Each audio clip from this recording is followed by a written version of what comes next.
আমাদের সঙ্গে শ্রীকান্ত ঠাকুর হিলি সীমান্ত থেকে এবং বিক্রম পেট্রাপল সীমান্ত থেকে রয়েছে, তাদের কাছে একটু আপডেট নেওয়ার চেষ্টা করবো। একটু হিলি সীমান্তের খোঁজ নিই।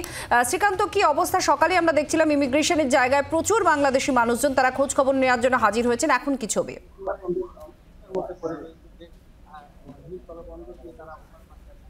দেখো, আমরা সকালবেলা যেটা দেখিয়েছিলাম যে প্রচুর মানুষের ভিড়, এখনো কিন্তু মানুষের ভিড় রয়েছে, কারণ এখনো পর্যন্ত ওপার বাংলা থেকে সেভাবে কনফার্মেশন দেওয়া হয়নি যে আদৌ আজকে যাত্রী এপার ওপার করবে কিনা।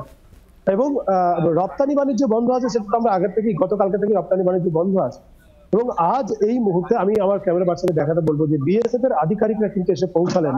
এই মুহূর্তে বিএসএফ এর আধিকারিকরা হিলি সীমান্তে এসে পৌঁছালেন এবং তারা পরিস্থিতির যে এই মুহূর্তে যা পরিস্থিতি রয়েছে সেই পরিস্থিতি তারা দেখাচ্ছেন। এবং আরো যেটা যে ওপার বাংলাতে আমি বলবো, যেখানটা হিলি সীমান্ত প্রতিদিন হাজার হাজার মানুষ যাতায়াত করে, যেখানে পণ্য যাতায়াত হয়, সেই পণ্য যাতায়াত এবং মানুষের যে যাতায়াত সেটা কিন্তু সম্পূর্ণরূপে বন্ধ রয়েছে। এবং দেখো, একদম খাঁ করছে পুরো এলাকা। একেবারে এই খাঁ চেহারা কিন্তু অন্য প্রান্তেও রয়েছে। আমাদের প্রতিনিধি হিলি সীমান্তের যেমন ছবি দেখাচ্ছিলেন, পেট্রাপলের সীমান্তেও কিন্তু একই ছবি। বিক্রম, আপাতত কি ছবি?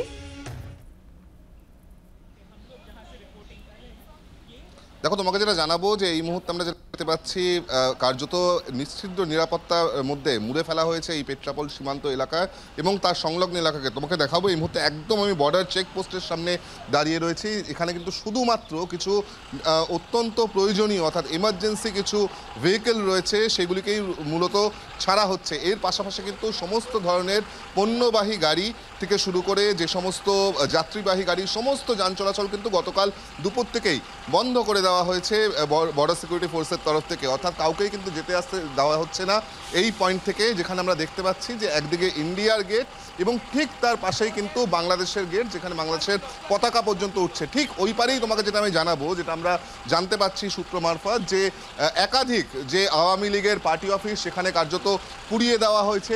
কিভাবে বিএসএফ চেক করছে তুমি দেখতে পাচ্ছ। একদম অত্যন্ত প্রয়োজনীয় কিছু নির্দিষ্টভাবে যে কিছু গাড়ি রয়েছে সেগুলিকেই কিন্তু এখনো পর্যন্ত আসতে দেওয়া হচ্ছে। এর পাশাপাশি প্রত্যেককেই তুমি দেখতে পাচ্ছ ঠিক এভাবেই কিন্তু চেক করা হচ্ছে, এভাবেই ফ্রিস্কিং করা হচ্ছে এই মুহূর্তে বিএসএফ এর তরফ থেকে।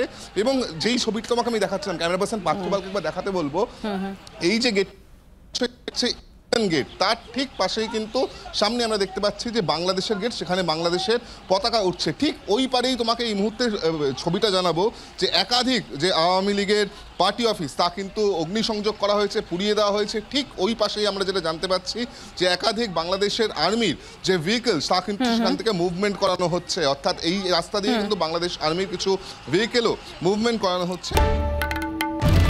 বাংলার আওয়াজ, বাঙালির আবেগ, জি 24 ঘন্টা।